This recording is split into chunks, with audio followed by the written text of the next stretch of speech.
Salut les filles, alors voilà, aujourd'hui on se retrouve dans une toute nouvelle vidéo. Ça fait un petit moment que j'ai pas filmé, je crois que la dernière vidéo que j'ai publiée c'était un vlog. Bref, comme vous avez pu voir dans le titre, je vais vous parler un peu comment s'est passé mon accouchement, combien de temps ça a mis, etc. Péridurale, pas péridurale. On va parler de tout ça dans cette vidéo parce que vous êtes beaucoup à m'avoir demandé comment s'était passé ma, mon accouchement, etc. Combien de temps ça avait mis. Donc je vais vous parler de ça ici. Comme ça au moins toutes vos questions vous saurez venir ici. Alors déjà, on va commencer par le début. La date de mon terme était prévue pour le 21 mars 2018. Et le jour de mon terme, le 21 mars 2018, j'ai été faire un tour dans les bois. J'ai marché pendant 3 heures. Aucune contraction, aucune douleur, rien du tout. Mais vraiment rien, rien, rien. Alors ce que j'ai fait à 18 h, avant que le secrétariat de la maternité ferme, j'ai appelé et je leur ai demandé qu'est-ce que je devais faire parce que mon terme est normalement été prévu pour le 21 mars.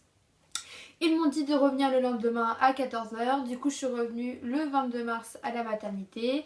Ils ont fait une vérification de col, etc. Donc mon col était ouvert à 1. Mais bon, aucun signe, aucun signe en vue. Je n'avais aucune, mais vraiment aucune contraction. Alors ils m'ont dit, bah écoutez, marchez. Marchez, montez les escaliers, faites tout ce que vous pouvez faire. Du coup, je suis rentrée chez moi. J'ai fait que ça, hein. J'ai monté les escaliers, j'ai promené mes chiens, j'ai marché, j'ai fait tout ce que je pouvais faire, je me baissais, je me relevais, je me baissais, je me relevais, je faisais tout. Rien. J'étais à 41 semaines aménorrhée plus un jour. Du coup, il m'avait donné un rendez-vous 2 jours après, donc le 24. J'y suis retournée du coup j'étais jeudi, le samedi 24. Et là, ce qu'ils m'ont fait, ils ont regardé encore le col, j'étais encore ouvert qu'à 1, le col n'avait pas bougé. Du coup, le gynécologue m'a fait un décollement des membranes et ça, je peux vous dire que c'est juste hyper douloureux. Il m'a dit, je vous préviens, et en fait, il m'a pas prévenu au moment où il a fait le décollement. Et je l'ai bien senti, hein, désolée, c'est pas glamour, mais ça fait vraiment mal. Je souhaite à personne d'avoir un décollement des membranes parce que ça fait hyper mal, c'est hyper douloureux. Bref, il m'a fait le décollement des membranes le samedi matin. Ensuite, il m'a dit, écoutez, rentrez chez vous, hein, vous êtes ouverte à 1, vous n'avez pas de contraction, rien du tout.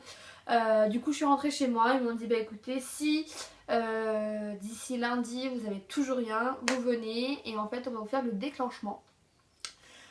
Donc, samedi passe, toujours rien. Dimanche passe, toujours rien. Pourtant, je marchais, je montais, je faisais tout ce que les sages-femmes m'avaient dit de faire et toujours rien du tout. Donc, le lundi matin, je suis rentrée à l'hôpital pour me faire mon déclenchement. J'ai eu un déclenchement par tampon. Donc, pour celles qui ont eu ça, mettez-moi en commentaire vos petites expériences avec les déclenchements par tampon. Et si vous avez eu des décollements de la membrane aussi. Dites-le moi aussi en commentaire, ça m'intéresserait de savoir si vous avez eu mal ou pas. Et si ça a marché pour vous, parce que pour moi ça n'a pas marché. Bref, je me perds. Du coup je suis rentrée le lundi matin à la maternité à 9 h. Du coup ce qu'ils m'ont fait, ils m'ont mis dans une chambre. Et ils m'ont posé un monito pendant 1 heure. Donc pendant 1 heure j'ai eu le monitoring et aucune contraction. Enfin il y avait des petites contractions mais vraiment très légères. Et c'est tout. Je les sentais vraiment pas parce que du coup c'était des toutes petites contractions. Du coup je l'ai eu pendant 1 heure à 12h05 exactement parce que j'ai tout écrit, je voulais avoir un souvenir de ça. À 12h05 exactement, on est venu me poser le tampon pour faire mon déclenchement. Donc la sage-femme est venue me poser le tampon.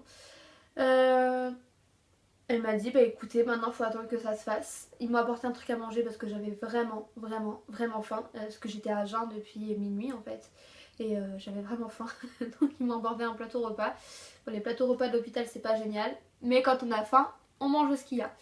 Donc du coup j'ai mangé mon plateau repas qui n'est pas très bon. Et ensuite j'ai été marcher un petit peu en bas dans la cafétéria qu'il y a en bas de l'hôpital où j'étais. J'ai mes beaux-parents qui nous ont rejoints, j'étais avec mon copain bien évidemment. J'ai mes beaux-parents qui nous ont rejoints parce que Kevin, mon copain, avait faim. Et du coup mes beaux-parents lui ont emmené un truc à manger. Donc ils sont restés avec nous toute la journée et même plus de la moitié de la nuit. À partir de 16 h, je commençais à ressentir des très grosses contractions, mais vraiment très grosses. Alors du coup ce que j'ai fait, j'ai continué à marcher. J'ai fait plein d'allers-retours dans l'hôpital. J'ai monté les escaliers, je prenais pas l'ascenseur, je montais avec les escaliers. Enfin je montais avec les escaliers. Je montais les escaliers pour aller dans le service, pour redescendre du service. Je retournais dehors, je retournais à l'intérieur. Enfin bref, j'ai fait 1 million d'allers-retours. Je pense que l'hôpital maintenant je pourrais y aller les yeux fermés. Surtout à la maternité, je pourrais y aller les yeux fermés. Tout ça pendant plus d'1 heure. J'ai marché. Et jusqu'au moment où j'ai eu vraiment des contractions où je pouvais qualifier ça de douleur de 8/10, on va dire, donc c'est assez douloureux. Mais je me suis dit, je ne veux toujours pas la péridurale, donc je tiens jusqu'au bout et je tiendrai en espérant jusqu'au bout. Du coup, je retourne dans ma chambre et je m'allonge un petit peu parce que je commençais un peu à avoir beaucoup mal. La sage-femme me remet un monitoring pour vérifier les contractions pendant une bonne demi-heure. Donc de 17h à 17h30, ils m'ont posé le monito pour voir comment ça se passait pendant une demi-heure. Et effectivement les contractions étaient de plus en plus rapprochées, de plus en plus fortes surtout. Donc ils ont fait un contrôle de mon col et j'étais ouverte à 3, donc c'était pas beaucoup non plus. Liam était vraiment pas décidé à sortir, hein, je vous le dis. Du coup le col était ouvert à 3, donc c'était très peu. Alors du coup j'ai demandé si je pouvais prendre un bain très chaud. Donc ils m'ont fait couler un bain, j'étais dans le bain, je suis restée une bonne demi-heure aussi dans le bain. Donc de 17h40 je crois, il était 6h15, 6h20. Un petit peu plus d'une demi-heure. Dans un bain vraiment bouillant, j'avais les jambes toutes rouges, le corps, la moitié du corps était rouge. Mais c'est pas grave, ça m'a fait du bien, ça a soulagé les contractions. Enfin ça a soulagé les contractions. Je les sentais un petit peu moins. Du coup 19h je suis retournée dans ma chambre et là j'ai eu une contraction, j'ai eu une série de 5-6 contractions et se passait vraiment très peu mais d'une puissance énorme, 10/10. Là c'était vraiment 10/10. Du coup la sage-femme m'a dit bah écoutez on va aller en salle de travail. Du coup ils m'ont mis dans la salle de travail, ils m'ont branché tous les trucs qui branchent partout là. Et pareil, toujours les contractions. Et là, j'ai eu des douleurs dans les reins. Et j'ai demandé à la sage-femme ce que c'était. Et elle m'a dit en fait que mes contractions commençaient à monter par les reins. Donc c'est juste hyper douloureux quand ça monte dans les reins. Encore, juste avant que ça monte dans les reins, j'ai supporté encore. Vous voyez, j'étais encore warrior jusqu'au bout. Et là, warrior n'existait plus. Il n'y avait plus. Du coup, j'ai dit à la sage-femme, bah, je voulais faire sans. Mais là, j'ai beaucoup trop mal. Les douleurs me montent dans les reins. C'est insupportable. Ça m'a monté même limite jusqu'en haut du dos. Du coup, je leur ai dit, je vais écouter, poser la péridurale. Tant pis, c'est pas grave. J'aurais essayé mais je pouvais plus même limite pas m'asseoir, j'arrivais même pas à m'allonger, je pouvais même pas me mettre debout tellement que ça me faisait mal. Du coup ils m'ont posé la péridurale, il devait être 20h, un truc du genre. Donc pendant une bonne heure j'ai souffert avec les contractions dans les reins et ça fait très mal. Du coup ils m'ont posé la péri à 20h. J'ai ma poche des os qui a éclaté, qui a percé à 21h. Donc très peu de liquide sortait, hein, mais vraiment très peu. Et à 21h15 je crois, au moment où la sage-femme vient faire un contrôle du col, et bah la poche des os a éclaté sur elle. C'est pas glamour du tout, hein, mais c'est un accouchement, ça se passe comme ça, hein, c'est la vraie vie. Du coup bah, la poche des os a éclaté sur elle. Et là j'étais ouverte à 5. Du coup on a attendu. Toutes les heures ils me contrôlaient, j'avais toujours le monitoring. Toutes les heures ils me contrôlaient le col. Et dernière vérification à 2h du matin. Sauf que je les ai appelés. Attendez, non. Je les ai appelés à 1h30 du matin. Enfin, j'ai bipé le truc là. Parce que je recommençais à ressentir en fait les contractions. En fait la péridurale n'était plus assez forte. Du coup ils m'ont augmenté la dose. Et là j'ai fait ah, c'est bon. Ça fait du bien. À 2h, la sage-femme est revenue contrôler le col et j'étais ouverte à 8h30. Donc du coup elle m'a dit il faut attendre encore un petit peu. Elle est revenue vérifier encore un petit peu. 5 minutes après je crois elle est revenue vérifier. Et j'étais ouverte à 10, donc c'était le moment de commencer le travail. Le truc c'est que tellement la péridurale était forte, je ne sentais plus du tout mes contractions. Donc c'est la sage-femme qui me disait au moment que j'avais contractions pour que je puisse pousser parce que je ne sentais absolument rien. Et moi je voulais quand même sentir le passage de bébé, hein, je voulais ça parce que c'est la vie, c'est comme ça, je voulais vraiment sentir. Et du coup ils m'ont dit d'attendre un petit peu vu que je ne sentais pas les contractions. Donc ils m'ont attendu 10 petites minutes. Alors du coup ce qu'ils ont fait, ils ont réduit la dose de la péridurale pour que je puisse sentir un minimum les contractions et pouvoir sentir le passage de Liam. Et ensuite le travail s'est fait en 15 minutes de poussée. Je crois que ça a été les 15 minutes les plus longues de ma vie. Mais vraiment les plus longues de ma vie. Et à 2h35 du matin, j'avais mon petit bébé d'amour sur moi. Il était enfin là au bout de 41 semaines aménorrhées plus 6 jours. Donc j'ai vraiment été jusqu'au stade, on va dire entre guillemets maximum. Bébé était en pleine couvade. Bébé ne voulait pas sortir.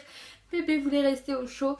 Mais il était temps qu'il sorte un petit peu et qu'il vienne nous rencontrer et qu'on puisse le câliner, lui faire des bisous, qui s'ensuit.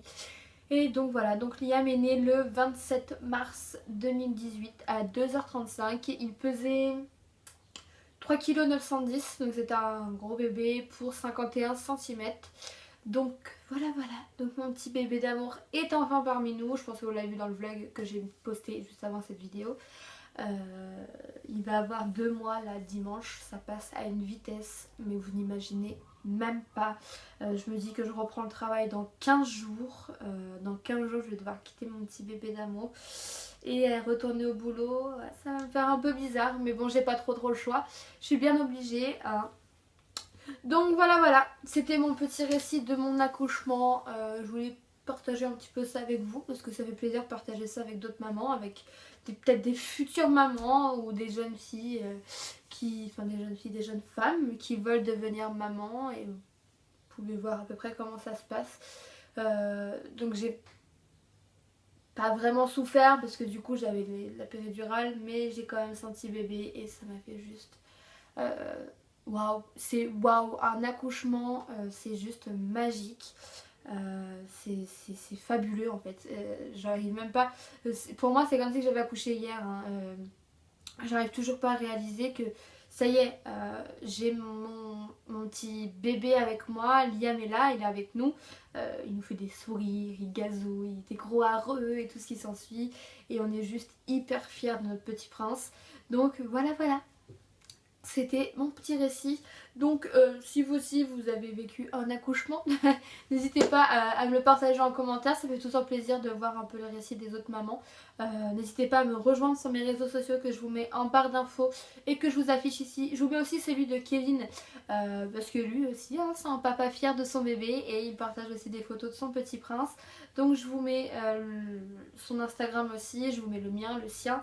Je vous mets mon Snapchat aussi en barre d'informations, je vous le mets aussi juste ici. Donc n'hésitez pas à me rejoindre, n'hésitez pas aussi à vous abonner à ma chaîne. Plus on est nombreux, mieux c'est. N'oubliez pas de mettre un petit pouce vers le haut aussi, ça fait toujours plaisir. Et puis voilà, moi je vous fais des gros bisous et puis je vous dis à dans quelques jours pour une prochaine vidéo. Bye bye.